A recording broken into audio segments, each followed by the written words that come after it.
Self-Made Classic: How to Drop a Great Project on a Tight Budget by How to Rap. Introduction.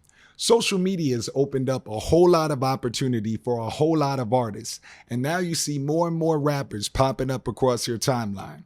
In fact, you see more YouTube and SoundCloud rappers on major news outlets than ever before as well.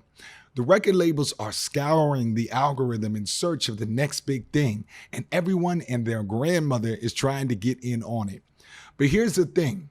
Because there are so many people out there trying to get noticed, it's getting harder and harder and harder to actually, get noticed.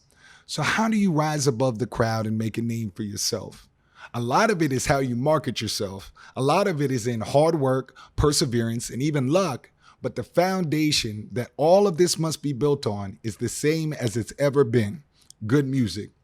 Before you can even think about getting your big break, you need a project of at least 4 quality tracks that shows everyone exactly what you're capable of. And that's what we're here to help you with. Chapter 1, deciding to create a project. So you're through just messing around. You're sick and tired of freestyle ciphers that, while fun, go absolutely nowhere. You're ready to put the music you're creating down on tape and share it with the world. First of all, good for you. In this day and age, when someone says good for you, they're usually being sarcastic. They're usually mocking you for being proud of yourself. They're usually expressing some smug disapproval of what you're doing. We're not even being remotely sarcastic here, and the one thing you won't get out of this book is smug remarks at your expense.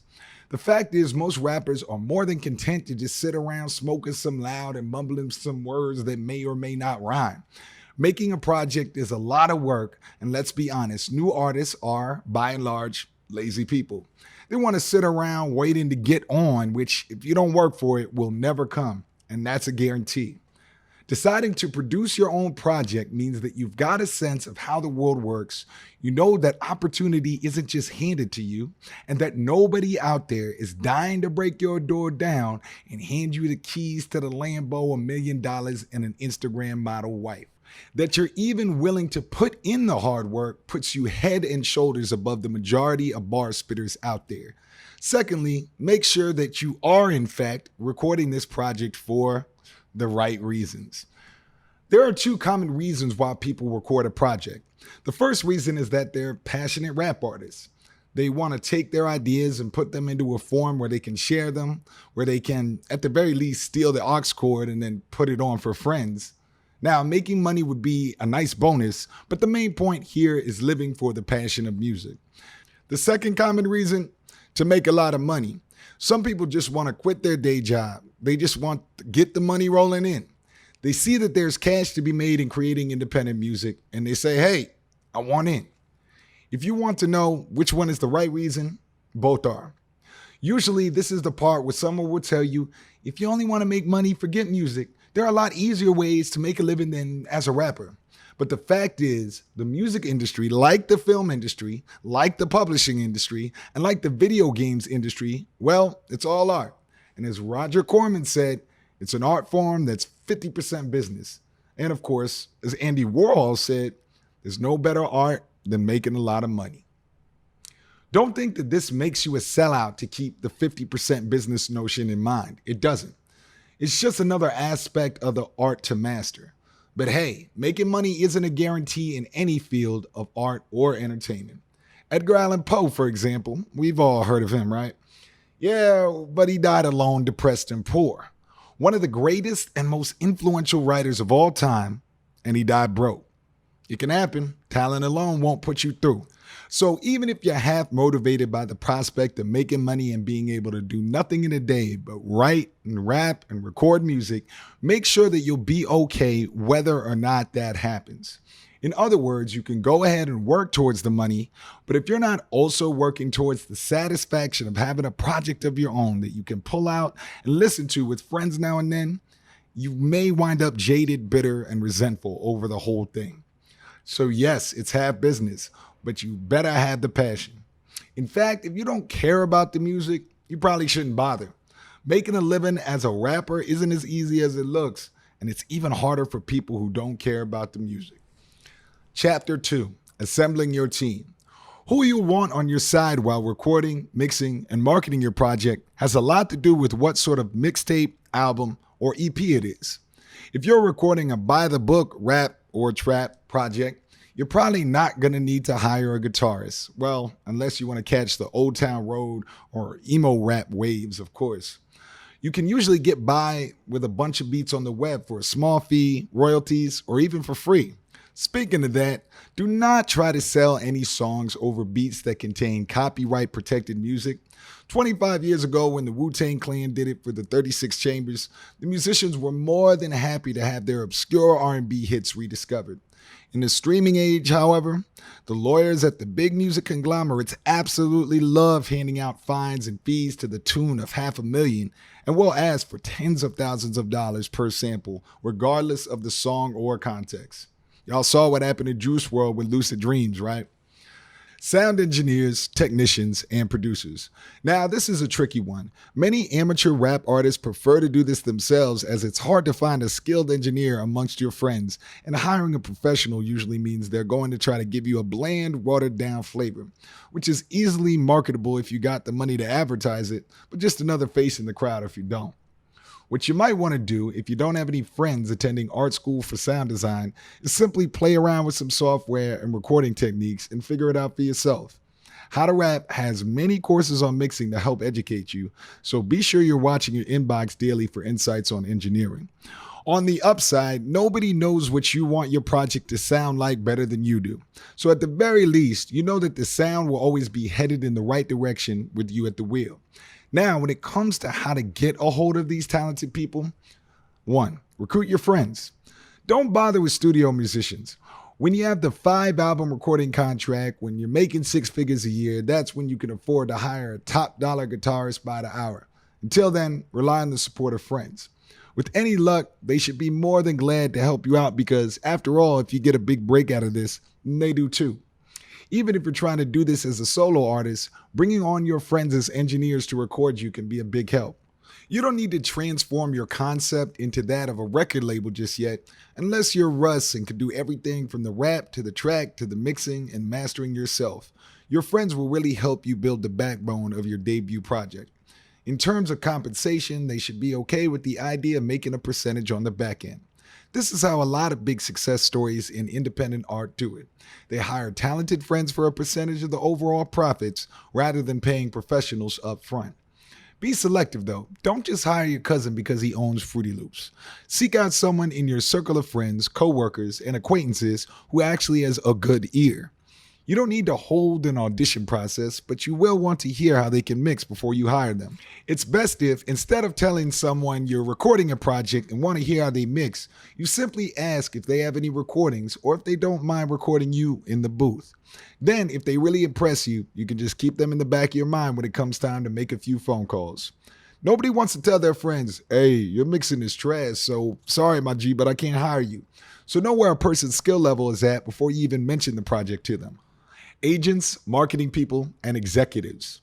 Don't worry about these guys just yet. You should have at least an inkling of how to market your project and who to market it to at the conception stage. But until it's finished, don't even worry about getting an agent, finding a marketing guy, or talking to an executive of anything.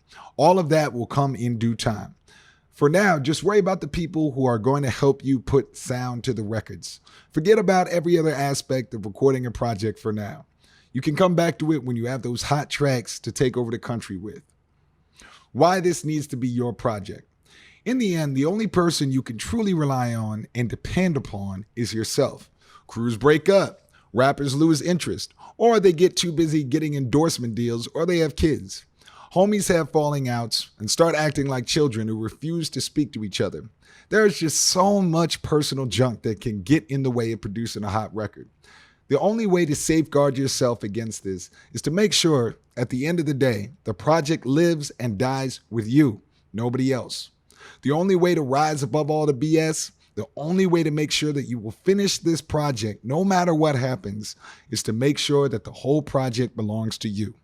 You can let other people have their say on the records, but make it clear that the final say is all yours. And one more thing. Don't listen to so much as one word of discouragement. Constructive criticism is fine, but negativity doesn't get anything done. Chapter 3, Developing Material. In the previous chapter, we suggested imagining yourself sitting down and listening to your project. Well, do it again.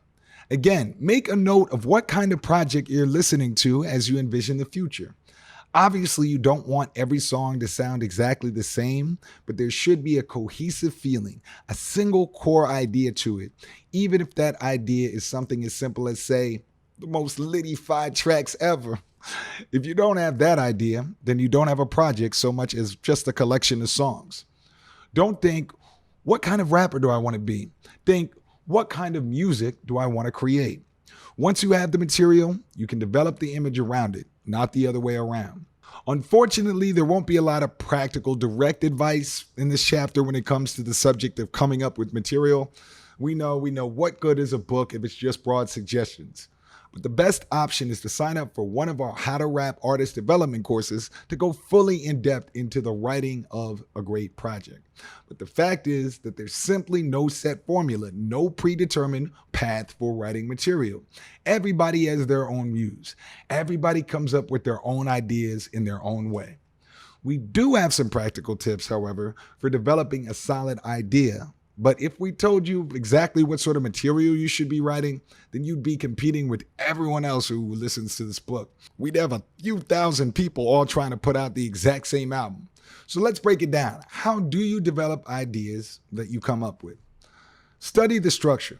Whatever type of rap you're working with, study the structure. Old school bars-heavy 1990 style rap songs have a pretty rigid formula of intro, verse, chorus, verse, chorus, verse, chorus, fade out, with maybe a few breakdowns thrown in. Pop rap like Post Malone or Drake, when he sings, tends to be a little bit more freeform, but generally hook-driven and nonetheless expectant of a few changes in flow over the course of the track. So listen to your Spotify or Apple Music, throw on some YouTube playlists, and make mental notes of how the formulas go. You may be thinking, doesn't this just make all the songs formulaic and predictable? On the one hand, you bet it does. But on the other hand, this is why the songs work. Now, don't think of these formulas as rules. Think of them as guidelines. They help you along the way. They let you know what your song probably needs when it's missing that little something. When you see an opportunity to improve your songs by coloring outside the lines, do it. You'd be foolish not to. The formulas are only there to make songs better, but when they start to feel restrictive, feel free to break those rules. Nevertheless, you'll probably find your job a lot easier if you fall back on these formulas whenever you start to feel a little lost. Accept input. Make it clear to your homies and collaborators that this is your project, your vision, but don't be afraid to listen to everyone else's ideas either. If someone brings up a good idea during a session or recording, try it out. If they bring up an idea that might just work, then record it, as well as your own take on the material. Remember that your goal is not to make a project that's all about you, but to make a project to the best of your abilities. Let's stop and consider Drake. He does work over other camps' beats, and often it's hot, but sometimes it's uninspired. But it's almost never quite as good as the Drake 40 Boy Wonder Trio, which produced unforgettable records such as the Take Care Project. What we're driving at is this. Sometimes the best thing you can do as an artist is step back and let someone else handle an aspect of the project. Be prepared to do everything yourself, but be equally prepared to let someone take the wheel now and then, just so long as they know that it's your car at the end of the day. Write too much material. You should write somewhere around 4 times as many songs as you'll actually use on the project. If the average album, for example, is 12 tracks in length, that means that you're writing about 48, nearly 50 songs. Why so many? It's the law of averages. When you write a project, about half of what you put down never actually gets recorded.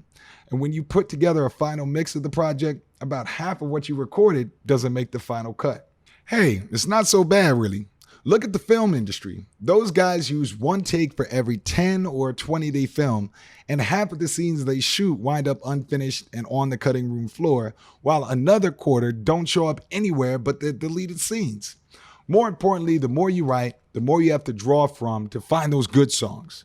You'd be surprised how many classics were written in a matter of minutes just so the artist would have something extra to record. The first day Eminem and Dr. Dre met, they made 3 songs together in the space of a few hours. One of them was a little track called My Name Is. Sometimes we accomplish our best work when we're just throwing around random ideas to fill out the recording sessions. A good way to brainstorm is to sit down, alone or with another rapper, and just write down every idea anyone has for a song. Once you have about 100 ideas on the list, go through it and cross all the bad ones out. Think about Samuel L. Jackson's film career. He acts in something like 7 movies a year. Most of them are weak sauce, sorry Sam, but at least once a year, he stars in a flick that becomes a cult classic. This is thanks to the technique they call throwing a whole bunch of at the wall and seeing what sticks.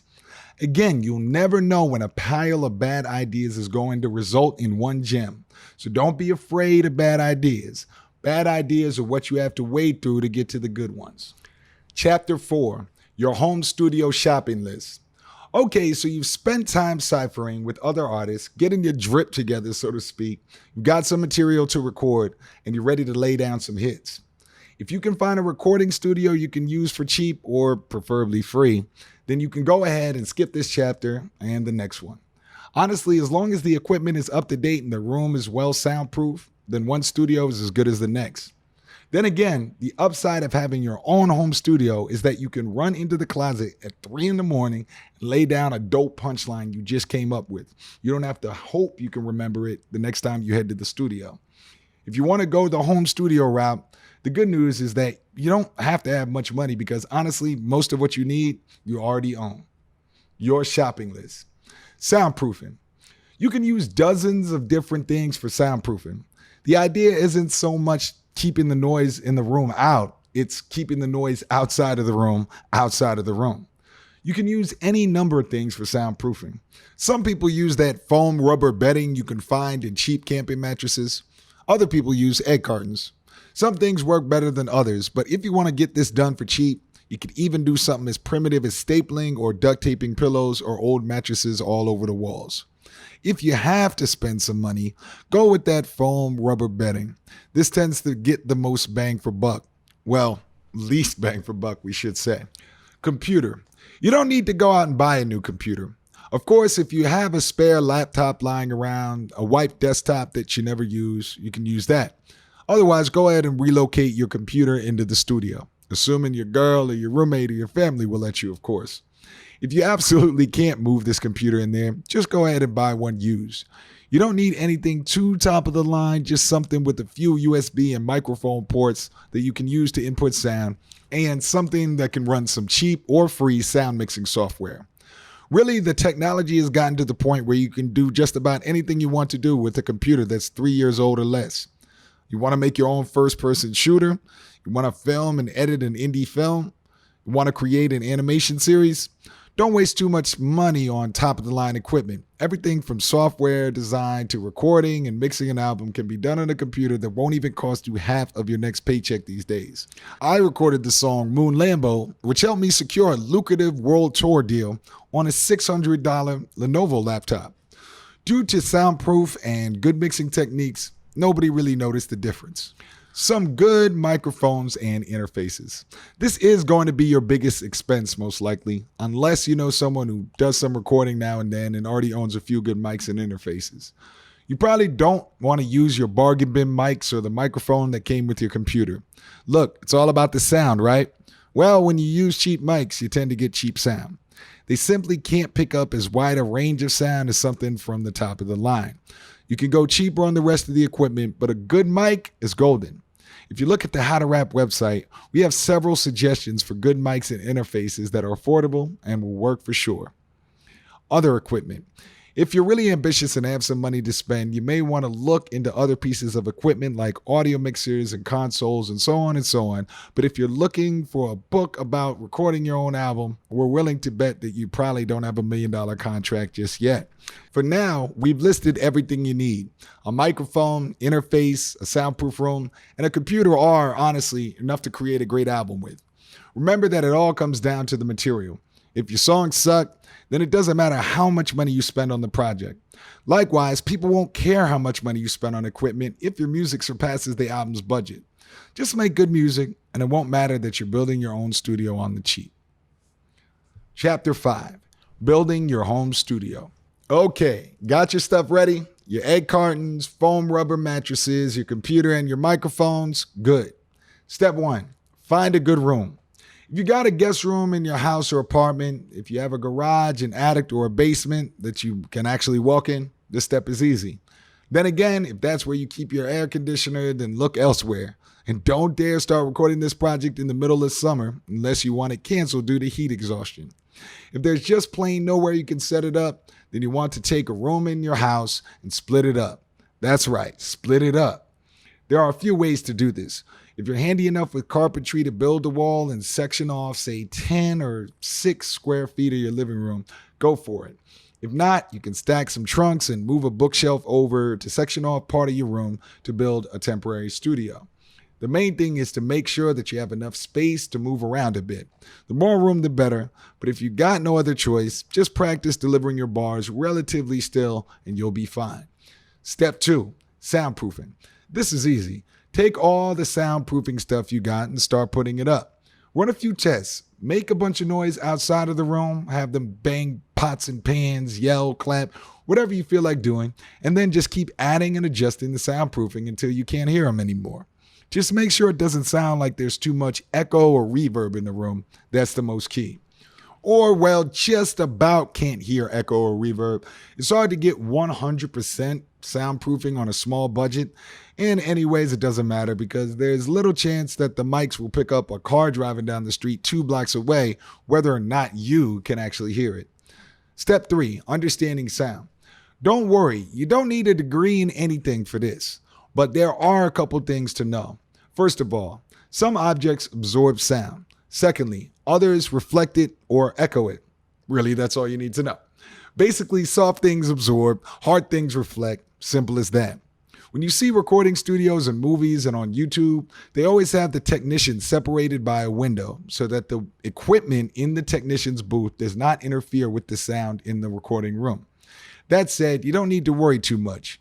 If you got your laptop set up in the same room where you're recording, then there's very little chance that anyone will ever be able to tell.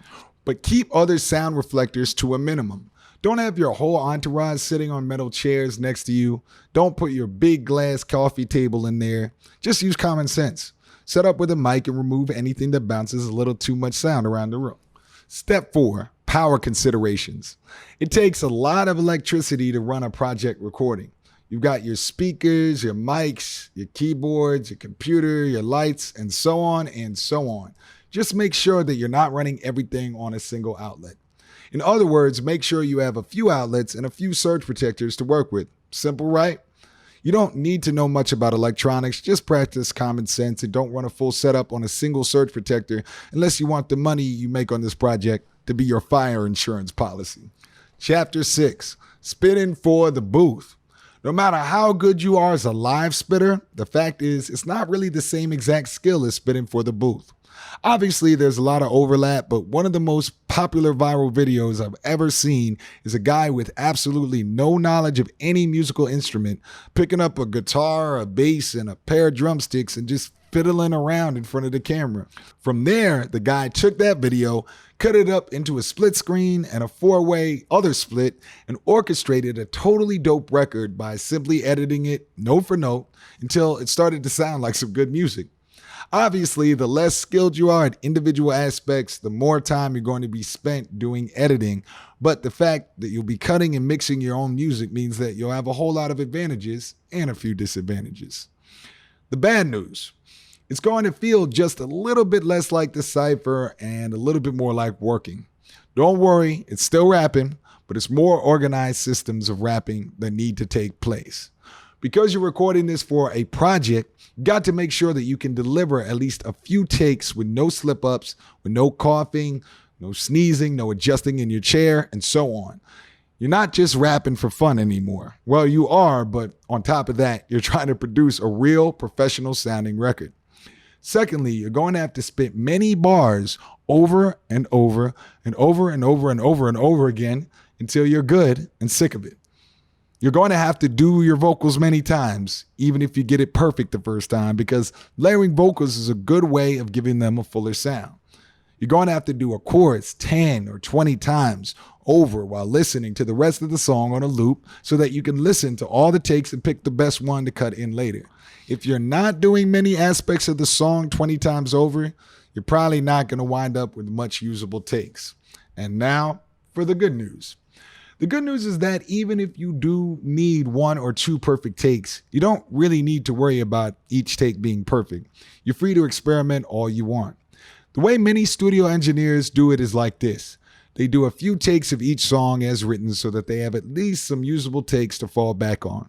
But after that, they tell the artist to just do whatever they feel like. They do the same thing in film quite often, and the result is always a wide variety of takes to choose from when putting together the final mix of the song. This really opens up a world of possibility. Just let yourself go with a few takes and do whatever comes to mind. Even if most of it is unusable, you'll probably get a few little spots of genius that you never would have discovered if you had just stuck to the script. Here are some basic tips for spitting for the booth. Learn to impersonate yourself. Sometimes you have to deliver the same exact chorus, verse, or bar twice to layer it. Or say you have a bridge take that you really want to use, but there's a mumble in the middle, even though the rest of it is totally dope. You need to be able to impersonate yourself, to match yourself so well that you can do another take to patch it up as such that you can't tell that it was 2 different takes. In fact, that brings us to the next point. Make it sound like one take. The illusion of a project is sort of a big fake show in a way. You listen to a project and you pretend that you're at a concert or that they're doing it for the first time just for you. But unlike in real life, the artist is perfect.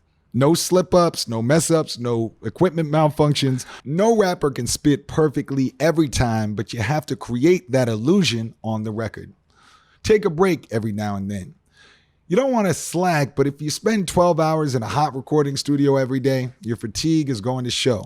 If you want to keep the energy high, record for a couple hours, then go out and have a cup of coffee, go have lunch or watch some Netflix, and then come back a little later with renewed energy and hopefully a few fresh ideas.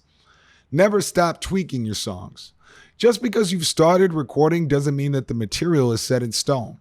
You have no idea how many new ideas you'll discover through the process of recording. So remember, what you wrote down is only there to fall back on. In a perfect world, you'd be able to improvise the project in its entirety because that energy and spontaneity is at the heart of all great music. But unfortunately, we're not magic idea bots, so we need to write stuff down from time to time. On the other hand, there are GOAT level rappers like Jay-Z who never write anything down at all and still manage to rise to the top of the game. Work on your own terms. If you can improvise the whole thing, there's no reason not to. But if you're human just like the rest of us, write stuff down, don't be afraid to tweak it or deviate from it, and even abandon it entirely for a better idea. Chapter 7, Cutting and Mixing. Be warned, there's a good chance that you're going to spend more time cutting and mixing than you will actually performing in the studio. When you're cutting during the recording stage, you're only going to be putting together some rough tracks, something to let you know what you need and where the album is headed. Not to mention some nearly finished songs that will inspire you to keep going. But after that, you're probably going to spend at least a month or 2 or longer, depending on the level of ambition we're talking about, putting together the final versions of the song. Once you have all the recordings you need, you can basically just do what you want with it. There's no real structure for laying this stuff down into finished songs. But there are some things you'll definitely want to keep in mind. Mixing tips. Don't be attached to anything. A Travis Scott effect that simply doesn't work, no matter how great it sounds. As novelists say, kill your babies, meaning that the pieces artists are most attached to are almost always the first pieces to go in the trash because they represent a point where the artist was so caught up in the moment, they forgot it was supposed to fit into a larger whole. In other words, pretend like you're building with Legos and throwing away the Lincoln Logs. If it doesn't fit, it doesn't fit. Simple as that. Don't be surprised when you've got a 10-to-1 ratio for usable audio versus unusable audio. Shoot, 10-to-1 is not a bad ratio in all honesty. Many projects work at a 100-to-1 ratio. Of course, those are the ones recorded by terrible flavor of the month pop stars with no talent, but still. And don't hesitate for a second to throw away any unusable audio. When you hear how good the final cut sounds, you won't miss that unused audio in the least. I mean, there are musicians who can't play at all, but they record random sounds or collect sound bites from around the internet and mix that into the song. These guys throw away all the sounds in the world except for a dozen or so little clips that they really like, and they still produce great stuff. So remember that recording is mainly an art of what you don't put in, what you remove, delete, and throw away. What you create is part of it, but it's more like sculpting, chipping away as the rough edges, the big pieces of stone, fall away until all you have left is what you originally had in mind. Finish all your songs. Everything that you didn't throw away before stepping into the recording studio, finish it. Some songs seem like they're just not going to work, but then when you finish putting it together, it winds up being the best piece on the project. Plenty of classics come this close to never being released until the producer came up with a little twist to put it on the final mix. If they wind up not working, then they wind up not working. But that's the decision you make when piecing together the final mix. For now, your job is just to take all those dozens of hours of material you recorded and turn it into a cohesive body of listenable music. Chapter 8, Assembling the Final Mix. Assembling the final mix comes down to just selecting the songs and putting them in the right order. Easy, right? Actually, no, it's not easy at all. Sure, there's not much hard work involved. This doesn't require any more effort than, say, putting together a mixtape for a friend. But emotionally, this may be the most draining and trying stage of the process. Because this is the part where you take all but a few of the songs you recorded and slaved over a computer to create, and you throw them away. If you think this is going to be a double album, think again. Go ahead and make a double album version for yourself and your closest homies. But if you're hoping to win any fans over, score a record contract, or sell streams, a double album won't fly as your debut. Luckily, we've gathered tips from around the internet and arranged this 3-step process to make the whole deal a lot easier. First, though, you need to do this. Forget that you're an artist. This is the only way you can do it. At this point, pretend that you're not an artist and that it's not your music on the project.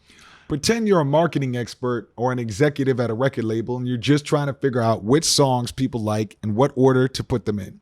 If you're emotionally attached, you're probably going to make the wrong decisions.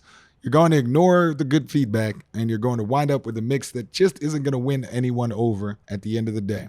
While you're recording this for yourself, you also need to bear in mind that other people will be listening to it. And being able to respect your audience is a big part of being an artist. So forget your personal wish list of songs to keep and what order to arrange them in. Make a playlist for yourself to get this out of your system and then remove your personal feelings from the process as you take on the following steps. Step 1, share the music. Put together a playlist of all the finished songs, all of them. Don't remove the ones you think are whack because who knows, they might be some of the most popular tracks amongst your friends and family. Play the playlist for a wide variety of people, even people who aren't typically into this sort of thing. You never know if you have the song for the ladies that breaks through and has a little something that even non-girly track fans can enjoy. There are plenty of people who hate on rap but love Post Malone or Drake, so you never know. Your least favorite track may be the next year's big hit single. Now, as much as you hate to reduce half a year's work to charts and questionnaires, that's what you're going to have to do. Ask all of your listeners to list the songs in order from favorite to least favorite. Ask them the general impression they get from the project. Ask them if they thought it had any boring parts, and ask them anything you might think is relevant. You could even have some fun with this and have a listening party, but here's the important thing. Make sure that everyone can do this anonymously. The last thing you want is someone tell you that your bummy songs are awesome just because they don't want to hurt your feelings. As you put together this first massive full-length version of the project, make sure to pace it well. Often a good song might just not hit the right chord with listeners because it might be a slow song at the end of a dozen other slow songs, and by then they might be wanting to hear something to dance to. So generally you want to go from slow songs into faster songs rather than say a fast song at the beginning, 5 lyrical miracle tracks, another anthem, a street banger, and then 4 anthems and so on. Rather you want to build the energy, not burn out. Step 2, make a rough cut. What you want to do now is take all of the songs that people didn't like and get rid of them. You can save them on a private playlist for yourself if you like, but forget about putting them on the project. If track 15 invariably scored in the bottom 5, then it's simply not going to work. The way to gauge a song is sort of like this. If it's love it or hate it, you can keep it, but if it's always somewhere around in the middle, you only want to keep it if you need some filler. A song that some people love and others hate is always going to be more powerful than something that nobody really cares about one way or the other. Now, it may be emotionally trying, but you absolutely need to get this down to a few songs. Remember what Kurt Vonnegut said about writing. Use the time of a complete stranger in a way that they won't regret. Same goes with music. The average attention span is only getting shorter and shorter. Now you can be an old head and complain and grumble about that, or you can embrace it and make the most of it. Fact is, there are thousands, maybe millions of other rappers just like you, and people listening to all this independent music don't have a lot of time for each individual project. But if you can manage to sacrifice the songs you like, but that nobody else does, then you have an advantage. Most artists are scientifically incapable of getting rid of their lesser works. They baby every single song, no matter how dull, to the point that while they may have some gems, nobody will ever hear them because we all lose interest well before we got into the good tracks. Step 3, another listening party. You didn't think you had a final cut in your hands, did you? Well, okay, this is the easiest step. You have the final selection of songs to include on the project. Now all you have to do is put them in the right order. So I have everyone listen again and bring in some new listeners, and again ask everyone to list their favorite to least favorite. Their favorite goes first. This is sort of an unwritten rule. You want to take the song that defines you or your brand and put it first. Just like you would introduce yourself with your name and get into the occupation and what you do for fun and then later in the conversation, think of your project like a getting to know you meeting and put your best foot forward. Think of that first song, the one that you might want to turn into the single, as your calling card, your face to the world, and put it first. From there, just keep the pace diverse, going from lyrical track to anthem and back again. If you put all the slow songs first and the bangers second, you'll end up with a lopsided project that splits fans just as much as it splits itself. So you wind up with other people either listening to the first tracks or only to the last. Mix it up, keep the pace diverse, and keep it diverse in terms of where you place people's favorite songs. And end on a high note. That's how your listeners will remember you. And at the listening party, keep an ear out for comments like, whatever happened to this song or that song? I love that one. Sometimes flukes happen, and you wind up removing the one that might have been big. Feel free to put one back in if you have a few people wondering why you got rid of it. Chapter 9, Understanding the Market. Wow, it took us a while to get here, but here we are. Finished project in hand and an aching back. You've done it. You've already accomplished more than your average weekend warrior MC. You've still got some work ahead of you, but for the time being, be proud, be glad, and feel relieved. At the very least, finishing the project at all is a major accomplishment. Whether or not you wind up finding the right market for it, whether or not it ever makes you any money, you've recorded a project and nobody can take that away from you. Even if nobody ever listens to it but you, you've always got one fan.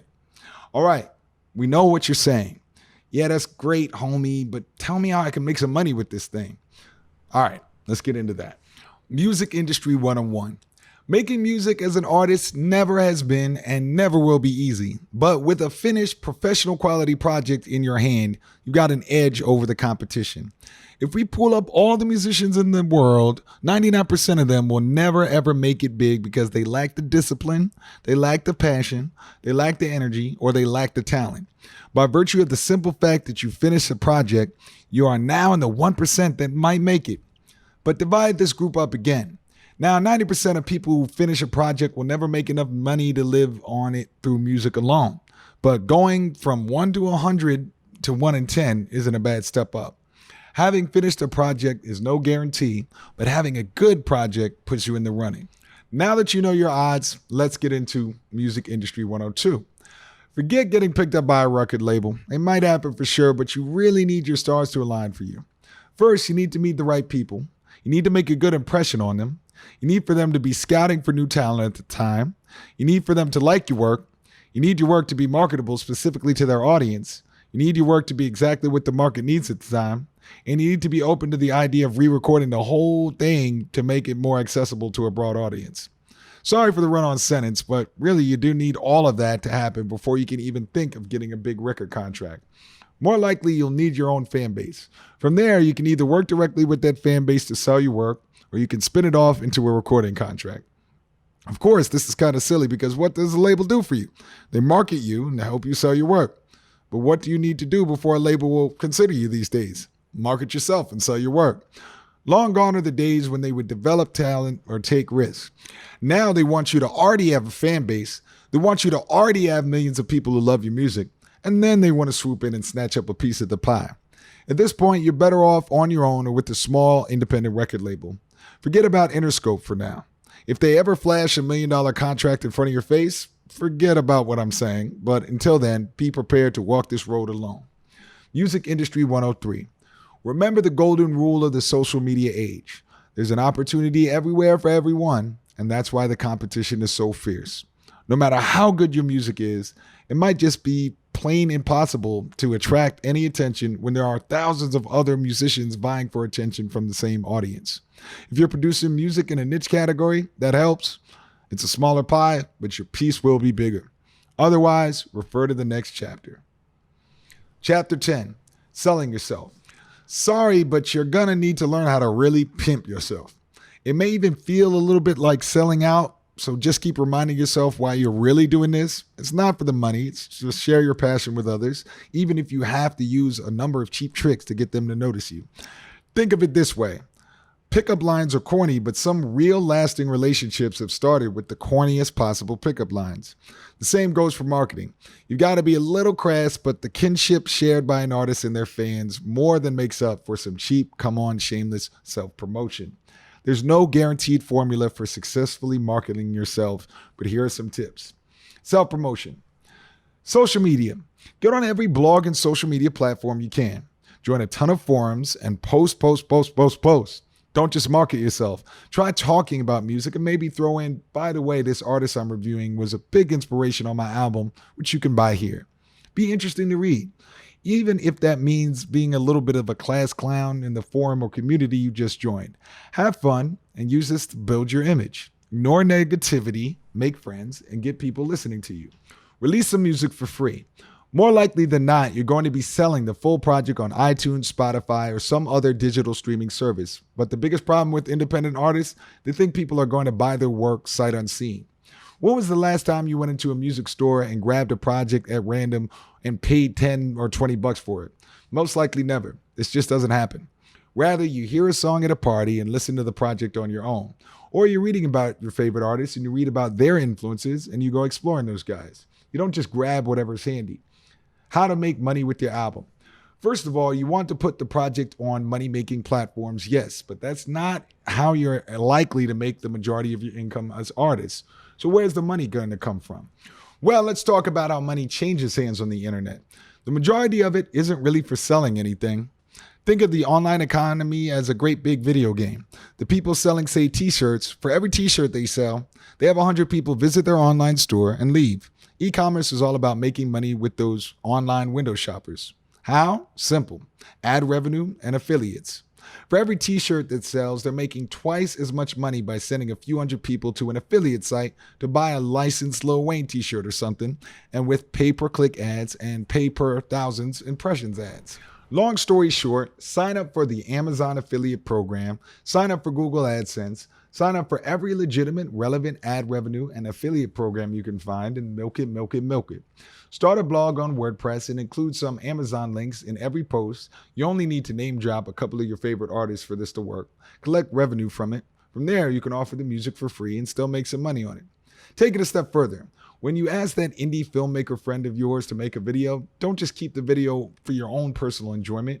Put it on YouTube and split the ad revenue 50-50 with the director. The majority of money made on the internet is about sending visitors somewhere else. It's kind of crazy. It's kind of a backwards notion, but that's how things work.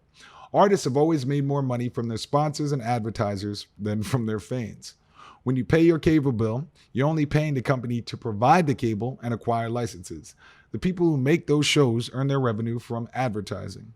When you watch a movie and you notice a can of Pepsi in one scene, a Chevy driving past in another, and a pair of Nikes on the hero's feet, then chances are the producers made just as much money from the product placement as they did from the ticket sales.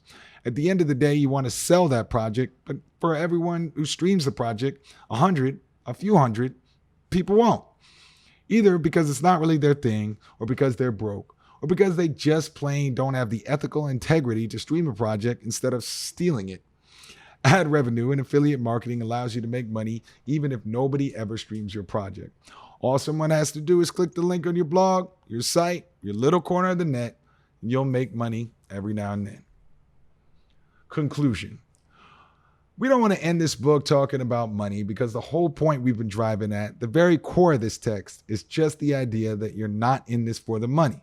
Well, not just the money anyways. You're in this because music is what you love, and you can't see yourself enjoying anything else you like more than creating it. So a tip that we couldn't fit anywhere else in the book, and the most important tip you'll ever read in regards to producing your own project, we saved for the end. Make the project you've always wanted to hear. This is the core concept at the heart of all great art. Thank you for listening to this program. My name is Drew Morrissey for How to Rap, and I'll see you on the next one.